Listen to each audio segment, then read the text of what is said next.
Chapter की headline डालिए। Next chapter है आपका some special curve on a surface.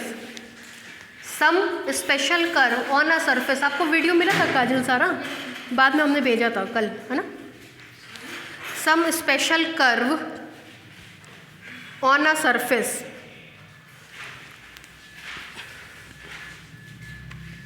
Some special curve on a surface. कल ख़त्म हो जाएगा ये चैप्टर, कल ये ख़त्म कर देंगे। जेटसिक फिर शुरू करेंगे। जेटसिक आपका 2 दिन लेगा, एनवलप डेवलप और 1 दिन लेगा, मतलब 2, 2, 4, 5 दिन का इसमें कोर्स हो रहा है आपका, ठीक है। उसके बाद हम लोग सीधे सीधे आपका कंटिन्यूटी एंड पे शुरू आ जाएंगे। Some special curve on a surface. पहली हेडलाइन डालिए line of curvature. Line of curvature. Line of curvature. Line of curvature. Definition है ये, मतलब इसका कोई भी इक्वेशन लाइन ऑफ कर्वेचर को कब शो करता है, इसका प्रूफ आपके कोर्स में नहीं है। बस आपको लिखना होगा, जैसे अभी पीछे आप लोगों ने पिछले चैप्टर में लिखा था कि कब इस चीज़ को शो करेगा, सीधे सीधे एक इक्वेशन लिखा था, D you alpha, D U beta, gamma, delta सब यूज़ करके, वैसे ठीक एक इक्वेशन है। लेकिन ये एग्जामिनेशन में पूछा जाता है कि लाइन ऑफ कर्वेचर से क्या मतलब है, ठीक है। तो लिखिए इसमें, देखिए लाइन का क्या मतलब होता है, रेखा। कहते हैं कि कोई भी कर्व लाइन ऑफ कर्वेचर तब कहलाएगा जब उस कर्व के किसी भी पॉइंट पर अगर हम टेंजेंट खींचें और वो प्रिंसिपल डायरेक्शन में हो जाए। मतलब ये कोई कर्व है, कर्व का इक्वेशन बोलिए, X I is equal to X I T. इसको हम लोग कहेंगे line of curvature. Line of curvature तब कहेंगे जब इसके किसी भी आर्बिट्रेरी पॉइंट पर हम कोई टेंजेंट खींचें। टेंजेंट है हमारा टी आई, किसी भी पॉइंट पर टेंजेंट खींचें और वो प्रिंसिपल डायरेक्शन में हो जाए। प्रिंसिपल डायरेक्शन का एक इक्वेशन लिखवाए थे ना आप लोगों ने, पीछे क्वेश्चन भी किया प्रिंसिपल डायरेक्शन का। प्रिंसिपल डायरेक्शन का इक्वेशन था D alpha 1 G beta 2 minus G beta 1 D delta 2 D U delta D U beta is equal to 0। Principal direction में अगर टेंजेंट हो जाता है तो उस तरीके के कर्व को हम लोग लाइन ऑफ कर्वेचर कहते हैं, ठीक है। लिखिए, a curve on a surface, a curve on a surface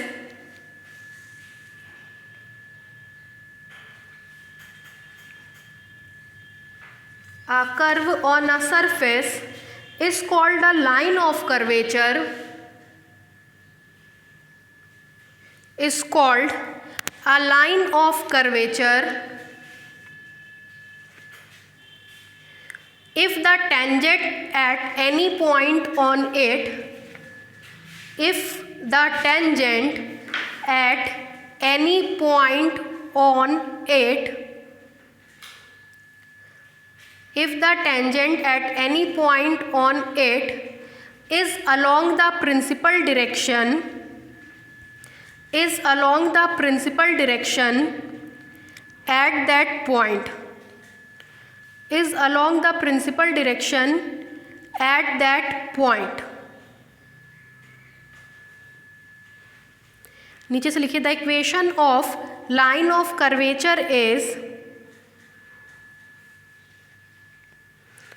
the equation of line of curvature is,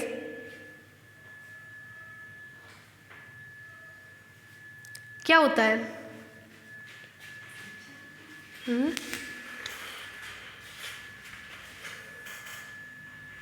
epsilon alpha beta G alpha nu D beta delta D U delta gamma D U delta is equal to 0। Gamma कर दीजिए, थोड़ा सा और mention करें। वहाँ पे आपने लिखा था G beta 1 D delta 2 minus G delta 2 D beta 1 D U D beta D U delta is equal to 0। इसका मतलब कई बार बताया अल्फा बीटा का, +1 और -1। आपको बताया कि 3 स्लॉट्स में हम डिफाइन कर चुके हैं, +1 -1 0, और इस वाले स्लॉट में हमने 2 आपको स्लॉट बताया था, +1 और -1। तो कहेंगे साइक्लिक फॉर्म में लेंगे अल्फा बीटा तो +1, डी साइक्लिक फॉर्म में लेंगे -1, डी साइक्लिक फॉर्म में लिया तो क्या आया माइनस, और इक्वल टू करते ही क्या हो गया 0। तो एक टर्म पॉजिटिव में आता है +1 के करस्पॉन्डिंग, एक टर्म नेगेटिव में आता है -1 के करस्पॉन्डिंग। ठीक है, लिखिए ये वाला epsilon alpha beta G alpha gamma D beta delta D U nu D U delta is equal to 0।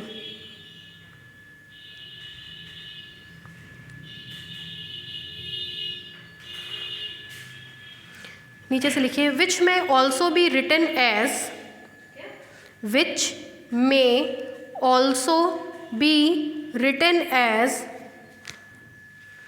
which may also be written as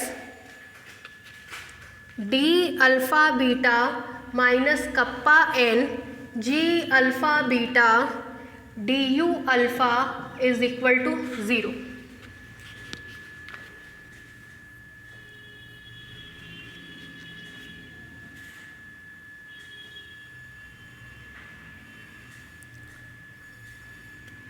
इसके बीच से इसके बीच की कैलकुलेशन ही आपके कोर्स में नहीं है।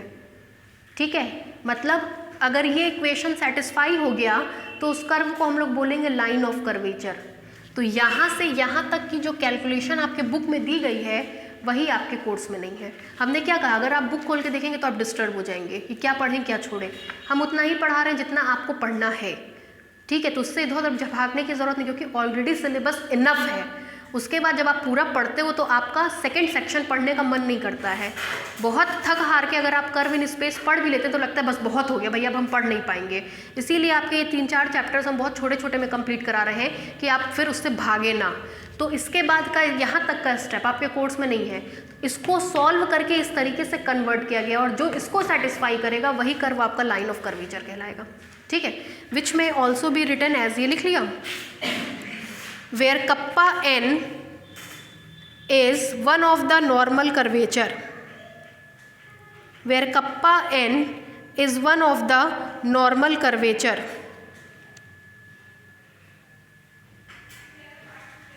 हो गया, थ्योरम लिखिए, थ्योरम लिखिए, the necessary and sufficient condition, the necessary and sufficient condition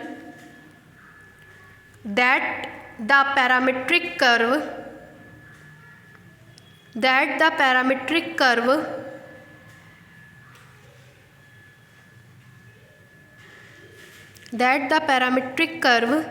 at a point be along the line of curve, be along the line of curve is that D12 is equal to 0, G12 is equal to 0, and D11 upon G11 does not equal to D22 upon G22। ये सब theorems आपके आते हैं।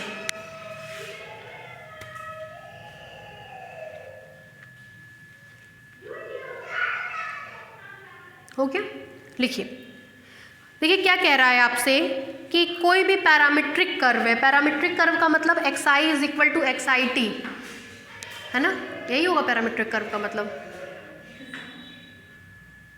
u1 is equal to c constant, u2 is equal to c constant, this is called parametric curve. कोई भी parametric curve है आपका तो वो लाइन ऑफ कर्वेचर तब बनेगा जब वो इस प्रॉपर्टी को सेटिस्फाई करे। दूसरी बात, अगर इस प्रॉपर्टी को सेटिस्फाई करेगा तो क्या बनेगा, line of curvature. That means अगर ये होल्ड हो रहा है तो वो होल्ड करना चाहिए, वो होल्ड हो रहा है तो ये होल्ड करना चाहिए। तब उस कंडीशन में हम कहेंगे कि हमारा पैरामीट्रिक कर्व क्या है, लाइन ऑफ कर्वेचर, या लाइन ऑफ कर्व भी कोई इसको कहता है। ठीक है, लिखिए, प्रूफ में लिखिए, the differential equation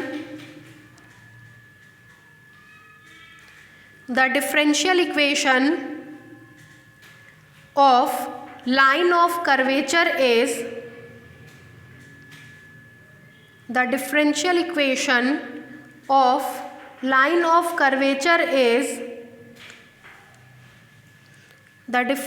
equation of line of curvature is ये लिखिए सबसे ऊपर वाला,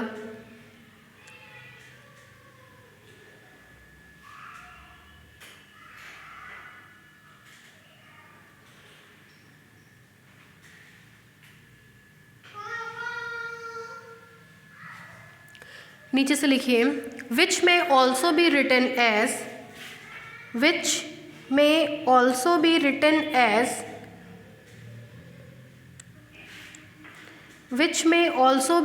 एज चलिए लिखवाइए इसको जैसे अभी हम आपको समझा रहे थे।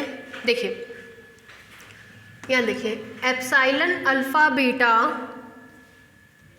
गामा और डेल्टा की वैल्यू 1 1 1 2 2 1 2 2 लिखवाइए। जी अल्फ़ा 1 गामा की वैल्यू 1 डेल्टा की value 1, D beta 1 D U 1 plus उसके बाद 1 2 फिर 2 1 लिखवाइए।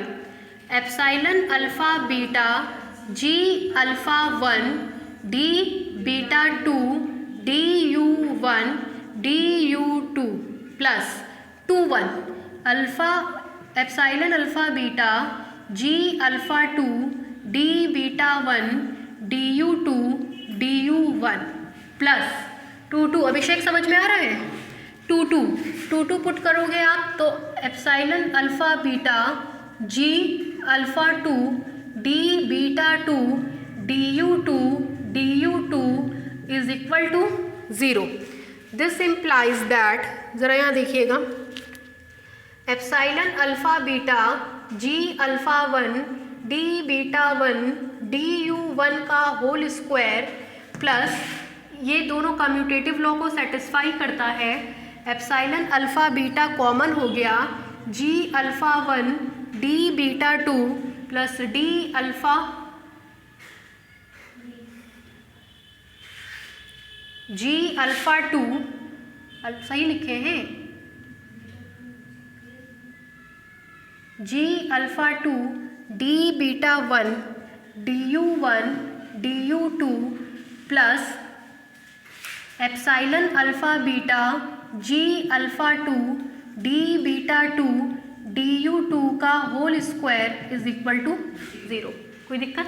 उतारिए।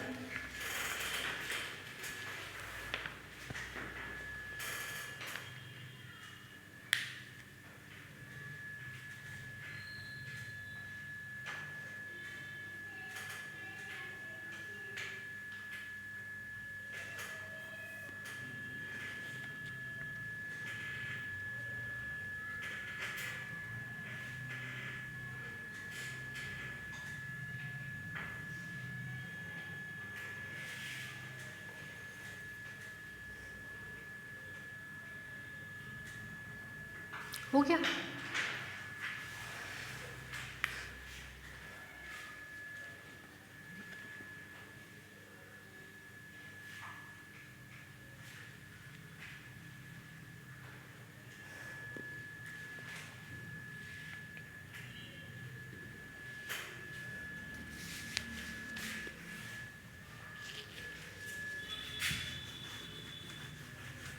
हो गया भाई?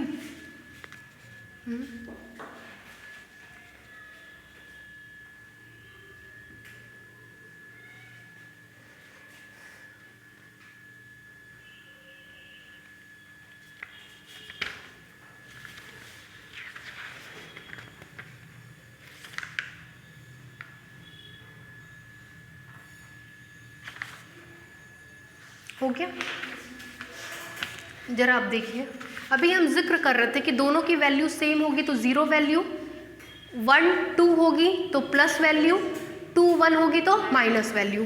तो 3 पॉसिबिलिटीज़ होगा। अल्फ़ा बीटा आपको पता है 1 और 2 ही वैल्यू रखता है, तो 1 1 अभिषेक देखिएगा, आपको बहुत डाउट रहता है इसमें, या तो 1 1 1 2 2 1 2 2, इसके करस्पॉन्डिंग, इसके करस्पॉन्डिंग, इसके करस्पॉन्डिंग, इसके करस्पॉन्डिंग रखवाइए। चलिए सबसे पहले अल्फा बीटा की जगह 1 2, तो कैसा साइन आएगा? पॉजिटिव। क्या आएगा? G1 1 D2 1, ठीक, पॉजिटिव। फिर 2 1, तो G21 D1 1, कैसा साइन? माइनस। और Du1 का होल स्क्वायर कॉमन हो गया, ठीक है, प्लस लिखवाइए। सबसे पहले 1 2 1 2, okay fine, लिखवाइए G1 1 D2 2 plus G12 D2 1, ठीक। अभिषेक ठीक, क्या रखा है? 1 2। अब क्या लगाएंगे? कैसा साइन आएगा? 2 1 रखवाइए, 2 1 2 1, बोलिए G21 D12 प्लस G22, ठीक है। क्या कटेगा वो देखिए, आपको पता है ये दोनों टर्म सिमेट्रिक होते हैं, तो G12 की जगह G21 लिख सकते हैं, D21 की जगह D12 लिख सकते हैं, तुरंत ये टर्म इस टर्म से क्या हो जाएगा? कैंसिल, ठीक। क्या बचेगा वो लिख रहे हैं, मिलेगा आपको G11 D22 minus G22 D11, साथ में आएगा DU1 DU2 प्लस, इस पे लिखवाइए। पहले क्या पुट करेंगे? 1 2 पुट करेंगे तो G12 D22 minus G22 D12, साथ में आएगा DU2 का whole square is equal to, ये इस टर्म की कैलकुलेशन है, ठीक है। इतने में कोई दिक्कत नहीं। इसी को अब हम लोग मान लेंगे इक्वेशन नंबर 1, सब काम इसी पे होगा। उतारिए और ये डब्बा बना के लिख लीजिएगा।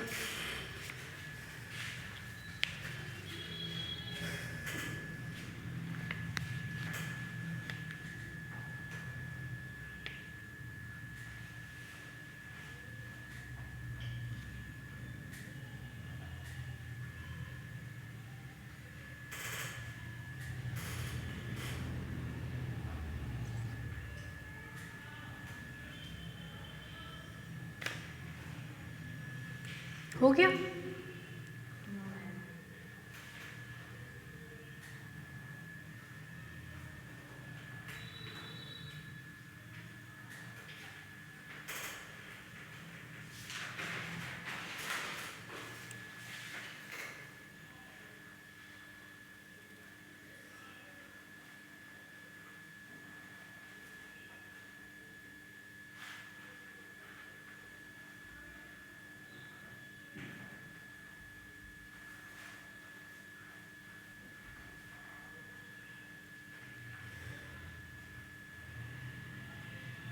yes, 21 को टेस्ट है ना?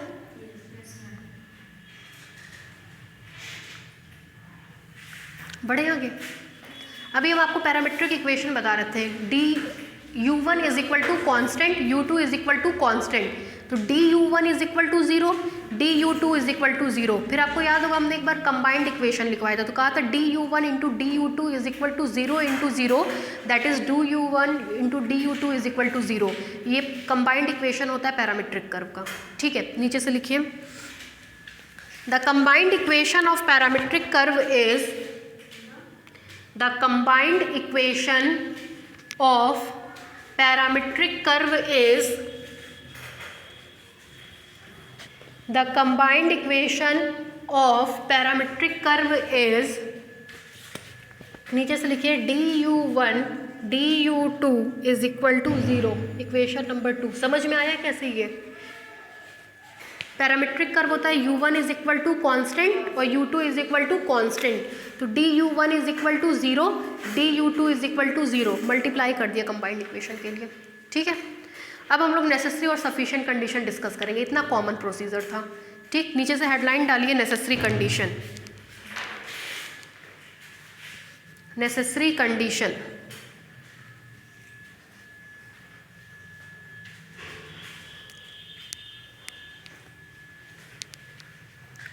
बोले, लिखिए late us consider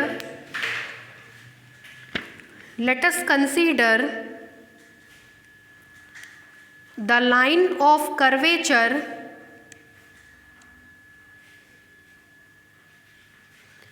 let us consider the line of curvature at the point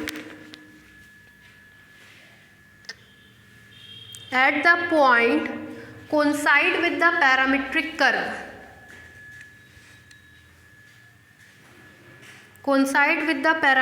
curve. Then equation 1 and 2 are identical.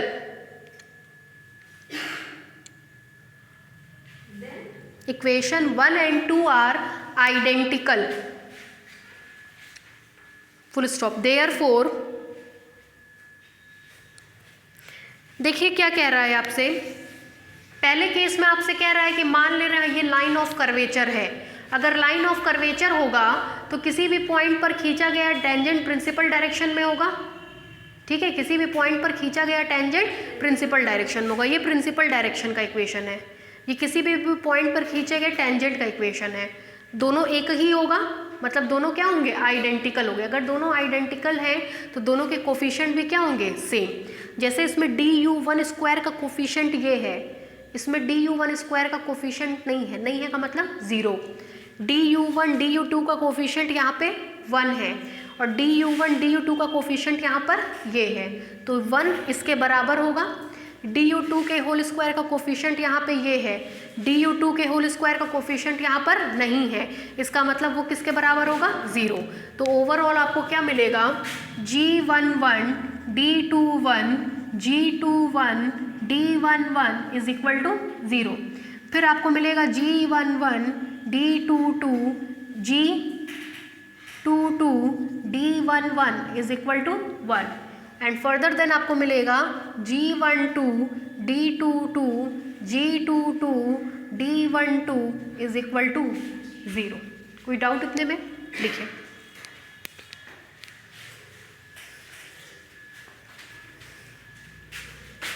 Three 4 and 5।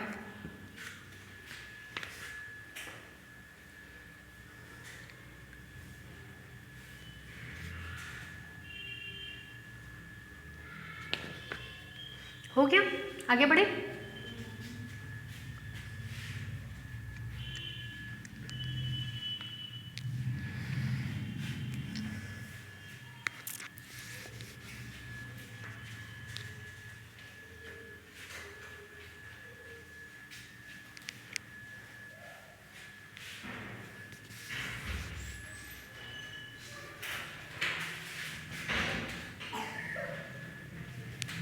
हो गया, नीचे से लिखिए from equation 4 we can write, है from equation 4 we can right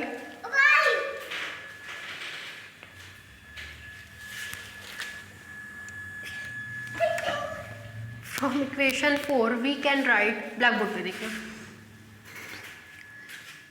g11 d22 g22 d11 is equal to 1। जरा ध्यान दीजिएगा, इसी को और हम लोग लिख सकते हैं g11, हाँ वो कैमरे में वीडियो बन रहा है, सॉरी। देखिए g11 d22 minus g22 d11 does not equal to 0। ठीक है बेटा, वो नहीं मिल पाएगा, काम हो रहा है ना उस पर, ये लेकर जाइए फटाफट। नहीं वो दीदी डांटेगी,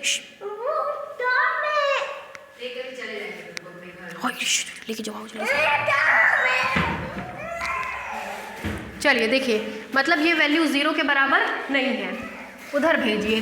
this implies g11 d22 does not equal to g22 d11. This implies that d11 upon g11 does not equal to d22 upon g22। एक रिजल्ट आपको मिल गया। ठीक है, बाकी के दोनों रिजल्ट के लिए उतारिए, इतना उतारिए चलिए।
नीचे से लिखिए, बोले देखिए, फ्रॉम इक्वेशन 3 वी गेट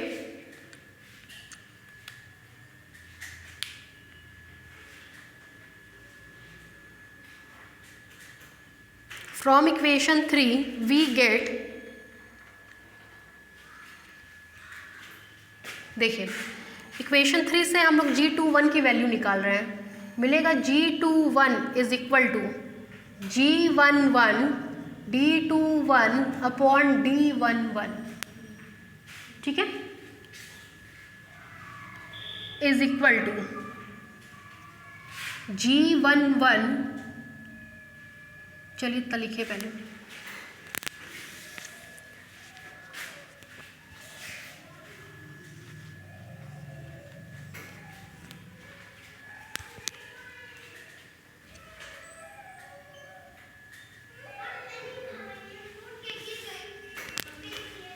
और OR और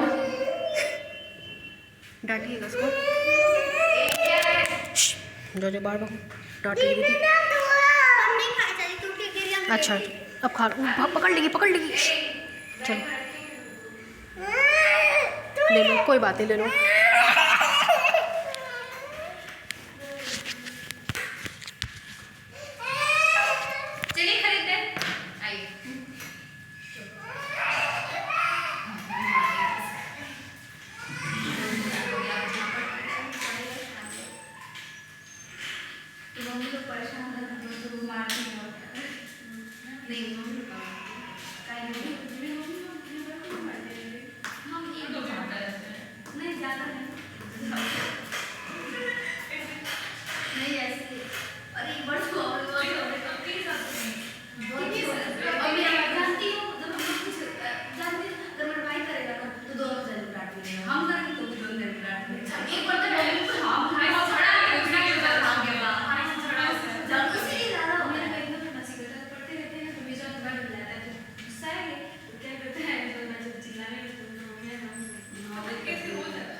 सिमेट्रिक होता है, मतलब G21 किसके बराबर होता है, G12 के।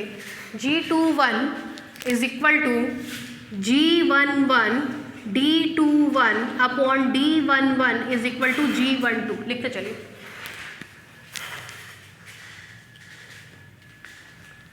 इसको मान लीजिएगा इक्वेशन नंबर 5, 6।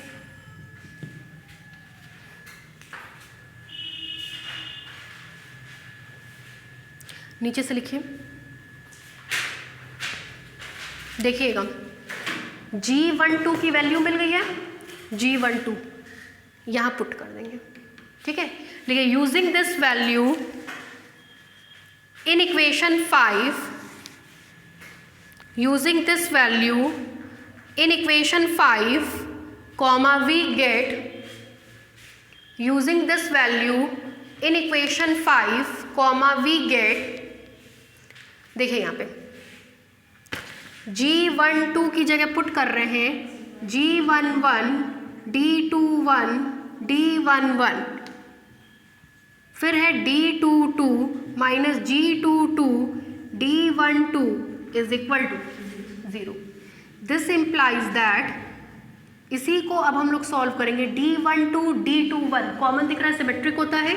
चूंकि रिजल्ट हमको D12 में लाना है तो D12 को बाहर करेंगे, यहाँ पे लिख भी देंगे since D21 is equal to D12 मिलेगा ब्रैकेट में आपको G11 D22 एलसीएम ले लीजिए minus D11 G22 upon D11 is equal to 0।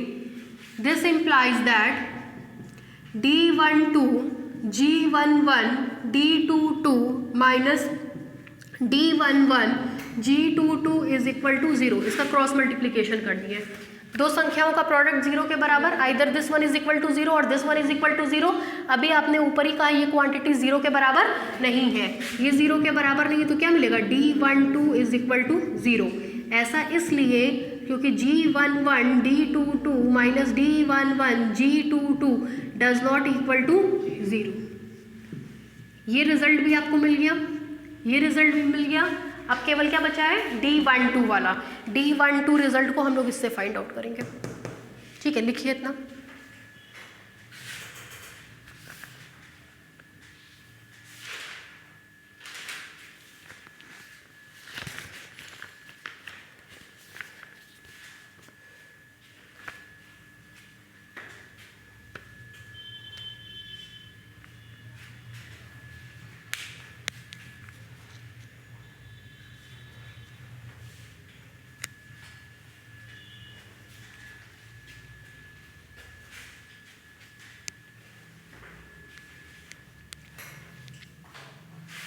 हो गया,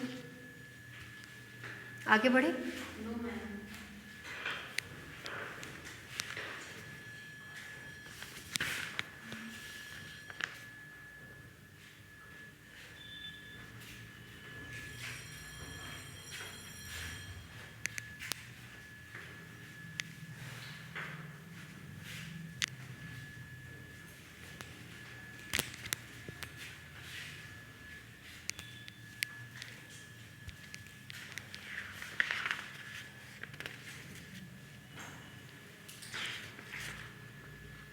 कॉलेज में पढ़ाई शुरू हुई आप लोगों के? जैसे क्लासेस चलती हैं। कोर्स की क्या पोजीशन है? कोर्स पोजीशन में तो सही चल रहा है, बहुत खिंचा गया। और मैथ्स में तो मैकेनिक्स को उनके घर कोई उनके डैडी करते हैं जैसे वाइट है बात है। और मैट्रिक्स स्पेस में बेसिक खत्म हो गया। हफ्ते में एक दिन तो क्लास पढ़ते हैं, एक दिन बस चलता है। हो गया। अब इसको यूज़ कर दीजिए इक्वेशन नंबर 6 में। जैसे ही D12 या D21 की जगह 0 पुट करोगे आपको मिलेगा G12 इज इक्वल टू 0। ठीक है, लिखिए using this value of D12, using this value of D12 in equation 6 comma we get in equation 6 comma we get using this value of D12 in equation 6 comma we get, जैसे ही आप put करोगे आपको मिल जाएगा G21 is equal to 0 is equal to G12। this implies that G12 is equal to 0। ये चीज ठीक है, तीनों कंडीशन प्रूफ हो गई।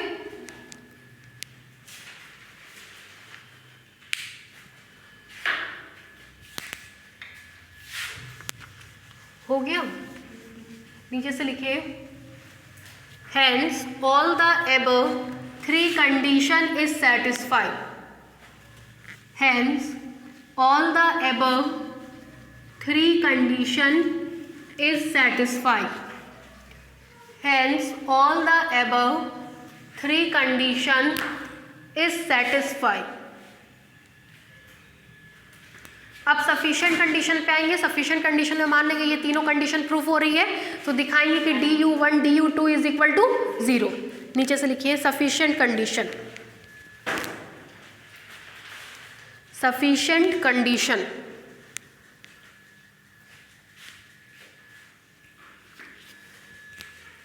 हो गया। देखिए let us consider D12 is equal to 0, G12 is equal to 0 and D11 upon G11 does not equal to D22 upon G22।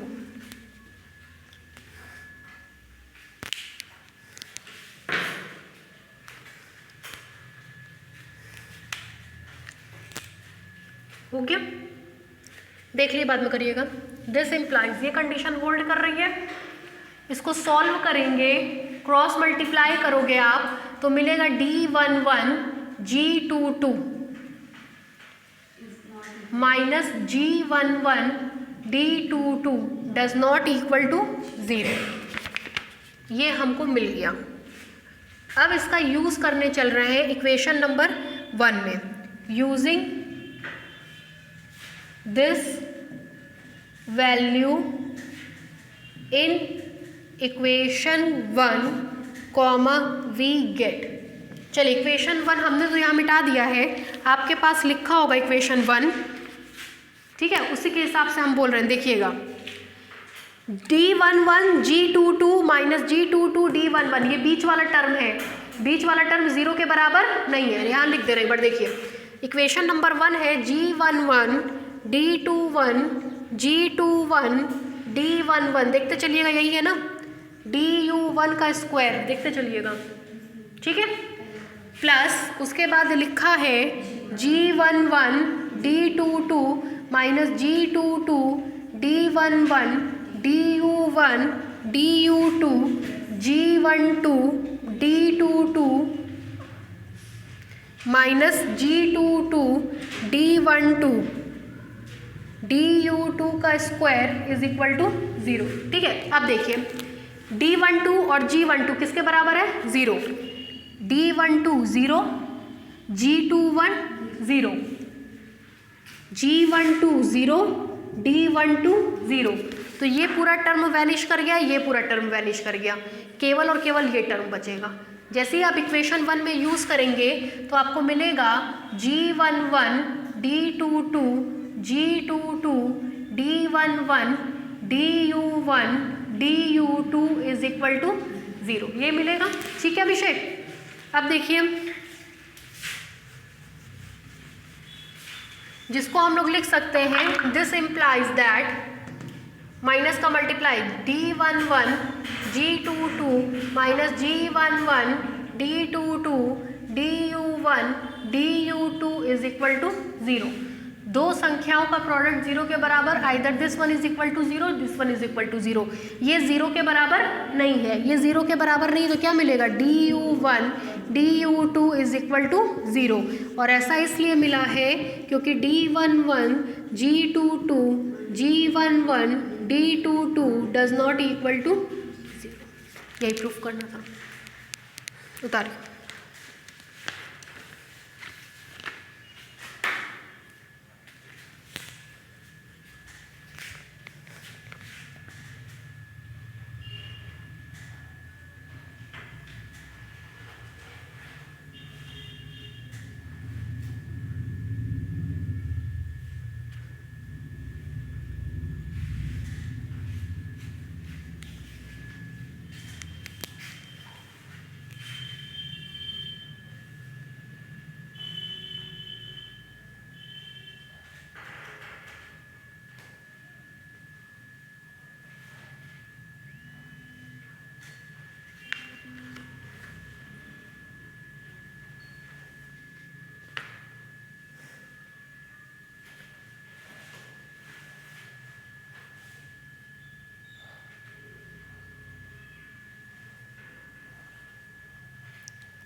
हो गया?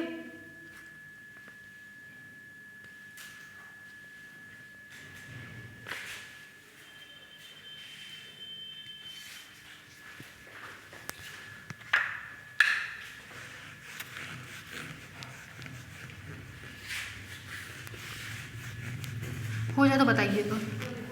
हो गया? नीचे से लिखिए which is the differential equation of which is the differential equation of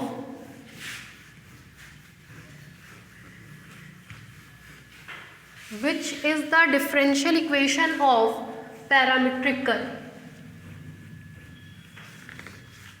Which is the differential equation of parametric curve?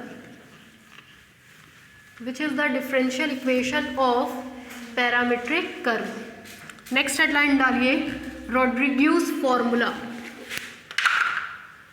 Rodriguez formula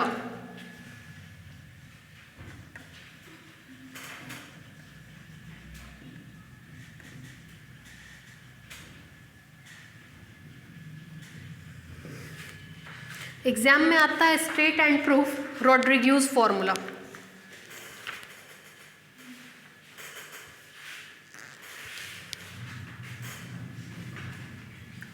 ठीक है, ये फॉर्मूला जो है लाइन ऑफ कर्वेचर के बनने की नेसेसरी और सफिशिएंट कंडीशन को बताता है। ये फॉर्मूला कहता है कि कोई भी अगर सरफेस के ऊपर कर्व दिया गया हो तो कब वो रॉड्रिग्यू फॉर्म मतलब कब वो लाइन ऑफ कर्वेचर बनेगा। लिखिए statement,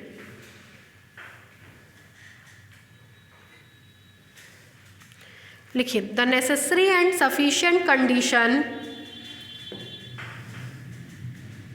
the necessary and sufficient condition, the necessary and sufficient condition that a curve on a surface, that a curve on a surface be line of curvature, be line of curvature is that dni plus kappa n dxi is equal to 0.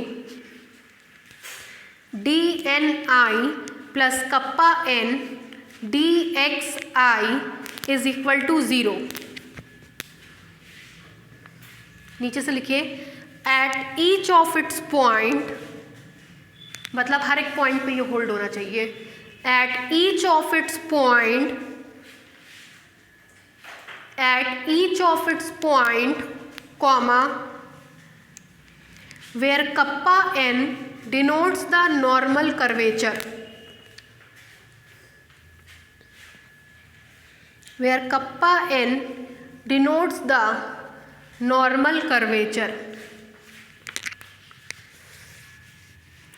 देखिए इस question में necessary और sufficient condition है, तो पहले मान लेंगे line of curvature है और ये प्रूफ करेंगे। दूसरे केस में मान लेंगे ये कंडीशन होल्ड हो रही है और हमारा दिया गया कर्व जो क्या है लाइन ऑफ कर्वेचर है। ठीक है, डालिए प्रूफ, ये पूछा जाता है एग्जामिनेशन में। प्रूफ लिखिए let a curve on a surface,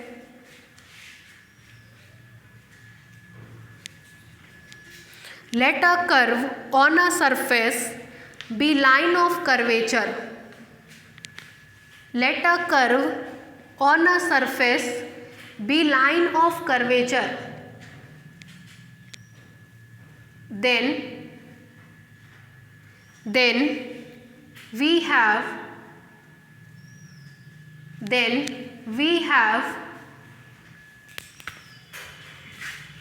देखिए उधर थोड़ा ब्लैक बोर्ड चमक रहा है तो ऑनलाइन वाले बच्चों के लिए इधर लिख दे रहे हैं रॉड्रिग्यूज फॉर्मूला है और DNI plus kappa and DXI is equal to 0।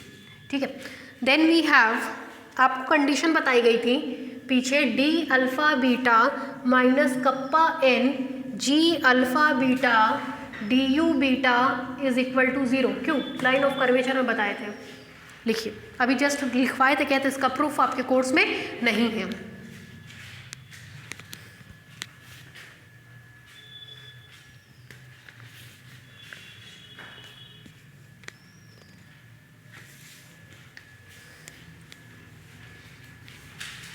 हो गया, नीचे से लिखिए बट सिंस वी नो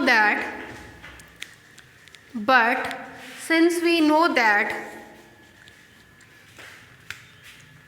बताइए भाई, D alpha beta is equal to X I comma alpha N I comma beta with negative sign. दो फॉर्मूला लिखवाए थे, एक लिखवाए थे D alpha beta is equal to N I X I comma alpha beta, और एक ये formula, ठीक है। एंड जी अल्फ़ा बीटा, ये याद है कि भूल गया? 85 बार यूज़ हो चुका होगा अब तक, हर बार नहीं याद रहता आप लोगों को, ठीक है। आगे बढ़े, लिखिए।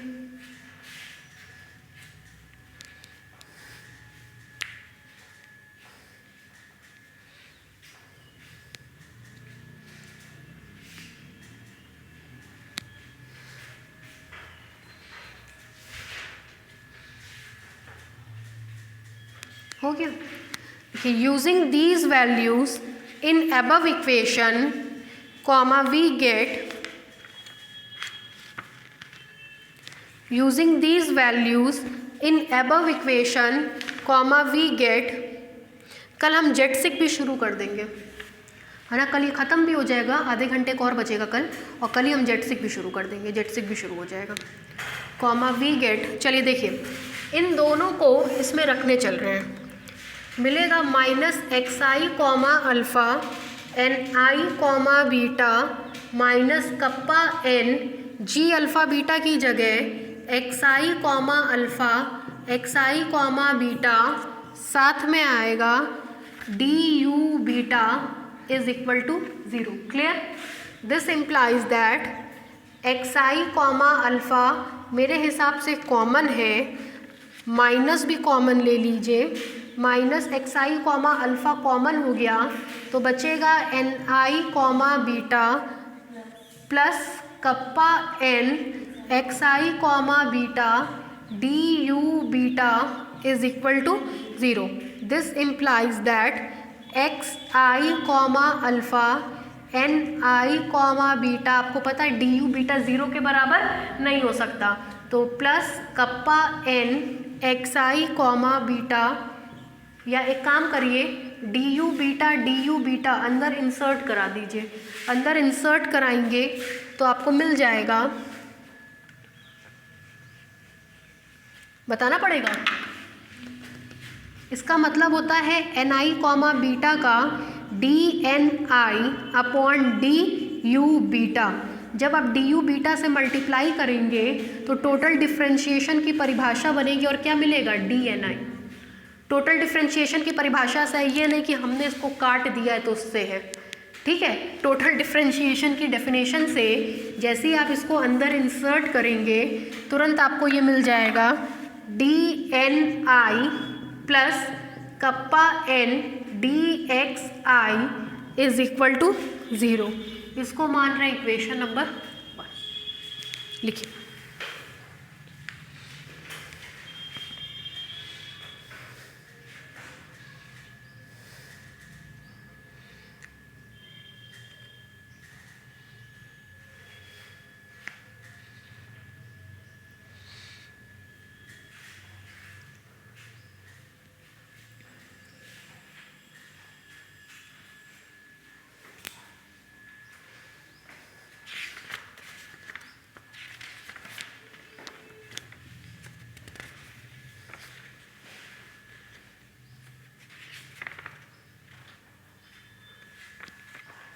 आज कितनी है? 17 ना, 20 को ख़त्म हो जाएगा ये पूरा, 20 तारीख को ये पूरा आपका ख़त्म हो जाएगा, पूरा का पूरा। 21 तारीख से फिर हम आपको शुरू करेंगे कंटिन्यूटी। 21 तारीख से 7 दिन लगभग, मोटा मोटी मान के चलिए 27-28 तक ख़त्म course.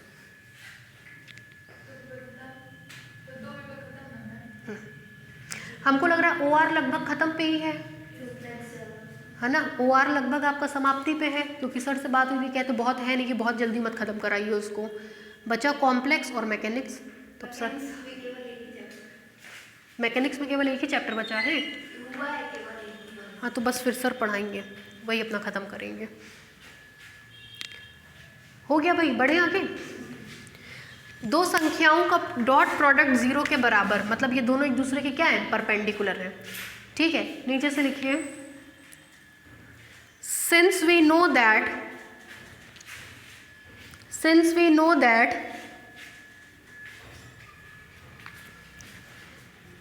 ni dot ni is equal to 1, क्यों भाई, नॉर्मल यूनिट वेक्टर है, डॉट प्रोडक्ट किसके बराबर होगा 1 के। अब जरा ब्लैक बोर्ड पे देखिए, डिफ्रेंशिएट करवाइए।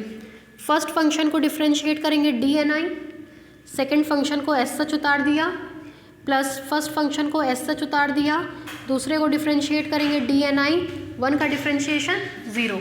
डॉट प्रोडक्ट कम्यूटेटिव लॉ को क्या करता है, सेटिस्फाई, मिलेगा this implies 2ni D N I is equal to 0, this implies that ni dot D N I is equal to 0। इसका मतलब ni डी.एन.आई के क्या होगा, परपेंडिकुलर होगा, क्योंकि दोनों का डॉट प्रोडक्ट क्या हो गया 0। लिखिए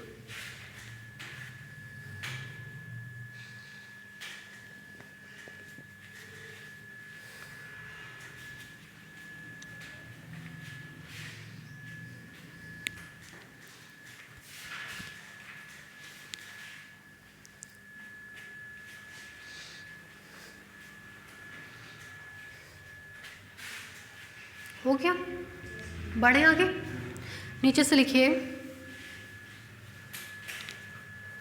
बोले लिखिए that is D N I is perpendicular to ni, that is D N I is perpendicular to ni।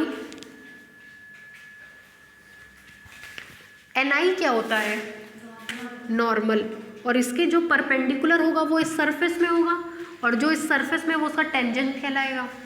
क्यों भाई, बात समझ रही है, ये डी.एन.आई है, डी.एन.आई देखिए बाहर है, इसके क्या है, परपेंडिकुलर है, तो इसका मतलब डी.एन.आई इस ब्लैक बोर्ड के सरफेस में होगा।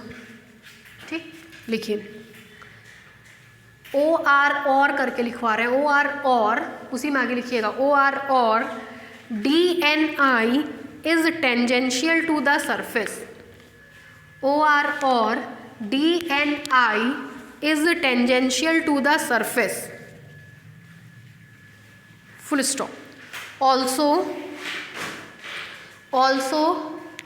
dxi is tangent to the surface, also dxi is tangent to the surface, मतलब dxi भी टेंजेंट टू द सरफेस है और डी.एन.आई भी टेंजेंट टू द सरफेस है, तो दो टेंजेंट का सम भी टेंजेंट टू द सरफेस होगा, तो ये पूरा का पूरा टेंजेंट टू द सरफेस है। लिखिए नीचे से, therefore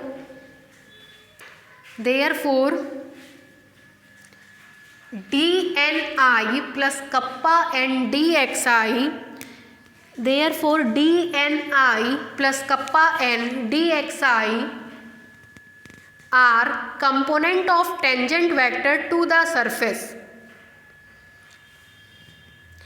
are component of tangent vector to the surface।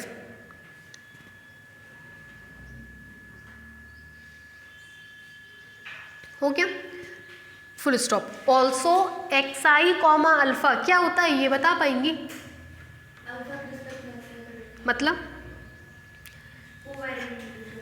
ये पढ़ाए थे, X alpha is equal to del X I upon del U alpha is equal to X I comma alpha, पढ़ाए। ये क्या होता है, टेंजेंट वेक्टर, मतलब ये जो लिखा है ये क्या है, टेंजेंट वेक्टर है ना, निकाला है ना न्यूमेरिकल प्रॉब्लम में। लिखिए also X I comma alpha, also xi comma alpha, ये also xi comma alpha are component of tangent vector, are component of tangent vector x alpha, are component of tangent vector x alpha. दो संख्याओं का product 0 के बराबर, ये component of tangent vector है तो ये तो 0 के बराबर नहीं होगा, तो कौन 0 के बराबर होगा, ये वाली क्वांटिटी। ठीक है, full stop। therefore from equation 1 comma we have, therefore from equation 1 comma we have, ये तो 0 के बराबर होगा नहीं, तो 0 के बराबर आपको जो मिलेगा वो है dni plus kappa n dxi is equal to 0। देखिए यही आपको प्रूफ करना था।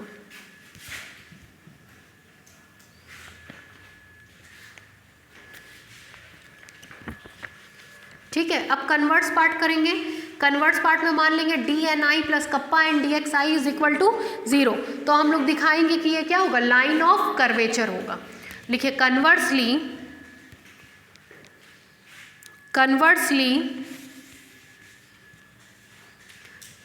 let us suppose that यही D N I plus kappa and D X I is equal to 0। D N I plus kappa N D X I is equal to 0 हो गया। नीचे से लिखिए along any curve on the surface, along any curve on the surface, along any curve on the surface, comma, where kappa n is any function, where kappa n is any function, then black board पे देखिए ये quantity 0 के बराबर है। अगर हम इसमें x I comma alpha का मल्टीप्लाई कर भी दें दोनों पक्षों में, तो 0 में किसी भी चीज़ का मल्टीप्लाई करेंगे तब भी क्या मिलेगा, 0। फिर देखिए दिस इम्प्लाइज माइनस का मल्टीप्लाई कर दें, minus X I comma alpha D N I plus kappa N D X I is equal to, तब भी क्या होगा, 0। दिस इम्प्लाइज दैट अंदर मल्टीप्लाई करिए X I comma alpha D N I minus X I comma alpha kappa N D X I is equal to 0। This implies that इसकी value मेरे हिसाब से डी अल्फ़ा बीटा होती है, या रुक जाएगी, अगर दोनों पक्षों में डी यू बीटा का भी मल्टीप्लाई कर दें तब भी ये क्वांटिटी किसके बराबर होगी, 0। चूँकि बीटा का मल्टीप्लाई आपने अपने मन से किया है तो यहाँ पे भी बैलेंस करने के लिए क्या आएगा, बीटा। अभी टोटल डिफरेंशिएशन की परिभाषा यहाँ पे बता रहते हैं, उसी के हिसाब से लिखें।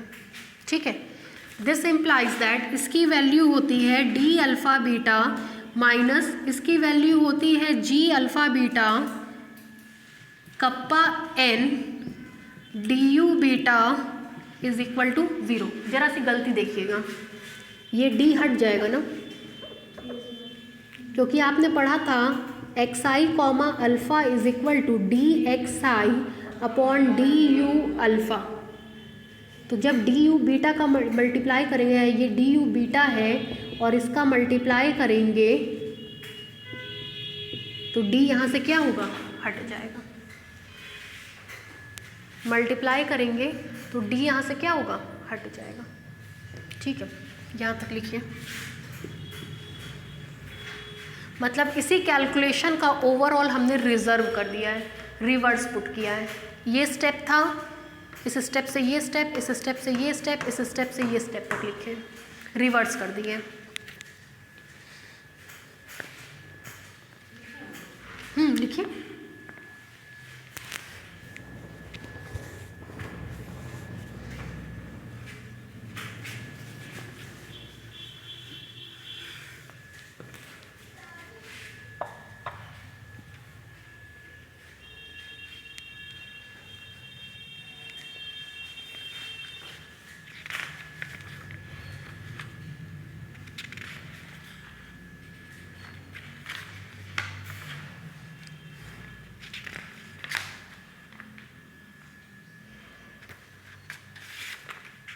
हो गया।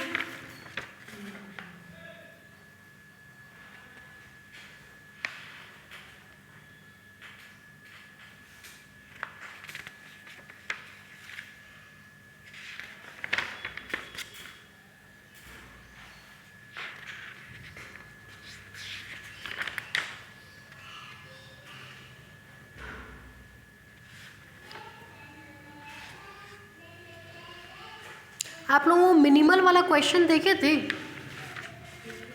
मिनिमल वाला क्वेश्चन, 2 क्वेश्चन होमवर्क दिए थे लास्ट टर्म पे, एग्जाम्पल क्या थे, बहुत इंपॉर्टेंट है, नोट्स में इंक्लूड कर लीजिएगा। देखे थे घर पे? नहीं, जरा आज जाके देखिएगा घर पे, बहुत इंपॉर्टेंट है वो, ठीक है, ज़रूर से देख लीजिएगा। आगे बढ़े इसमें, नीचे से लिखिए हेंस द कर्व, ये किसका इक्वेशन है? लाइन ऑफ कर्वेचर का ना। Hence the curve is a line of curvature, hence the curve is a line of curvature, hence the curve is a line of curvature whenever kappa n represents the normal curvature, whenever kappa n represents the normal curvature to the surface, whenever kappa n represents the normal curvature to the surface। ये तब आपका proof होगा जब आप ये दिखा दें कि कप्पा एन क्या है? नॉर्मल कर्वेचर है। तो अब हम लोग को केवल इस क्वेश्चन में क्या दिखाना होगा कि कप्पा एन क्या है? Normal curvature. नीचे से पैराग्राफ चेंज करके लिखिए, now we have to only prove that, now we have to only prove that, now we have to only prove that kappa N represents the normal curvature, kappa N represents the normal curvature. ठीक है, लिखिए since it is given that, since it is given that kappa N D X I plus D N I is equal to 0। जरा सा black board पे देखिए, ये चीज़ दिया गया है, इससे हम लोग लिख सकते हैं kappa N D X I is equal to minus D N I. This implies that kappa N, देखिएगा यहाँ पे टोटल डिफ्रेंशिएशन की परिभाषा में कन्वर्ट कर रहे हैं, X I comma beta D U beta, ठीक है, इसको N I comma beta D U beta. ठीक, लिखिए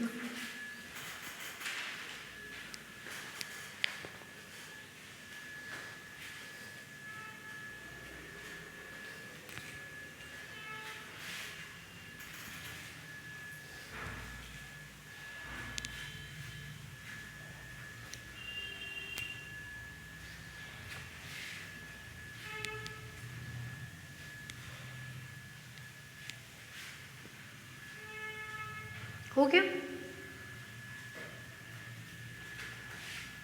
बढ़े आगे, भावना हो गया। लिखिए टेकिंग इनर प्रोडक्ट, आपका हुआ दीपांजलि?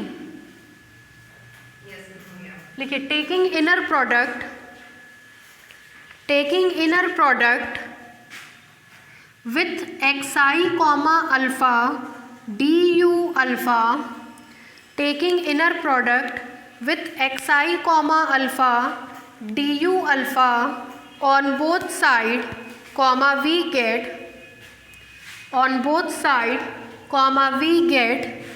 आपको बताए थे इनर प्रोडक्ट का मतलब होता है नॉर्मल प्रोडक्ट, है ना, बस उसमें अंदर से मल्टीप्लाई करते हैं। शायद आप ही पूछी थी ना हमसे परसों नरसों, कोई पूछा था।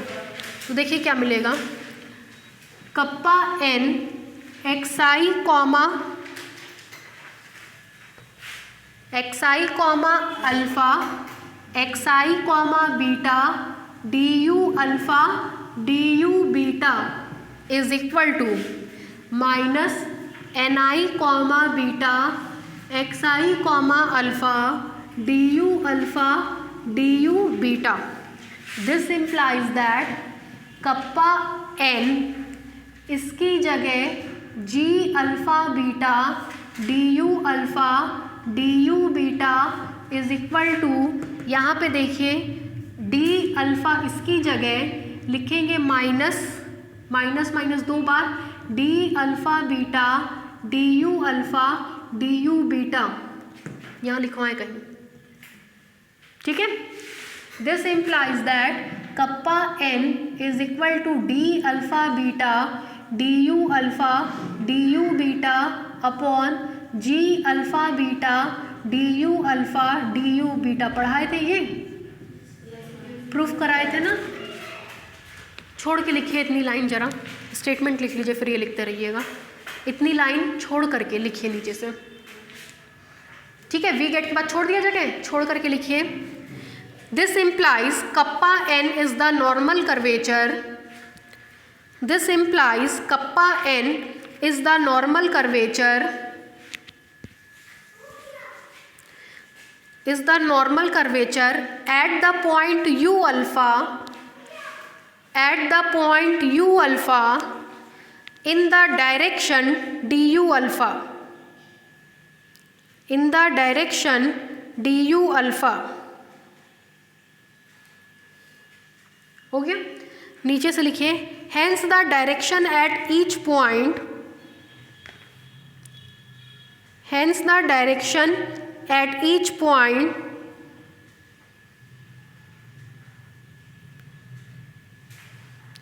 hence the direction at each point of the curve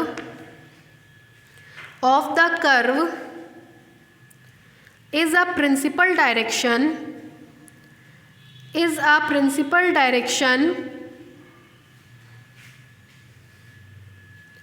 and hence the curve is a, and hence the curve is a line of curvature, and hence the curve is a line of curvature on the surface, on the curve of a surface, on the curve of a surface। हो गया। अब उतार लीजिए। अब क्या चीज़?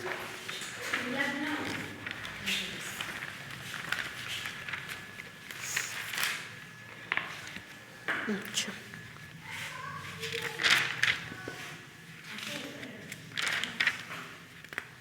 और बढ़ाना है फिर इसमें, बस इनफ है। मतलब देख रही आप सही है लिखे हैं। हाँ ठीक है, कोई इसमें दिक्कत थोड़ी ना है। हो गया 15 पेज, ठीक है, सही है।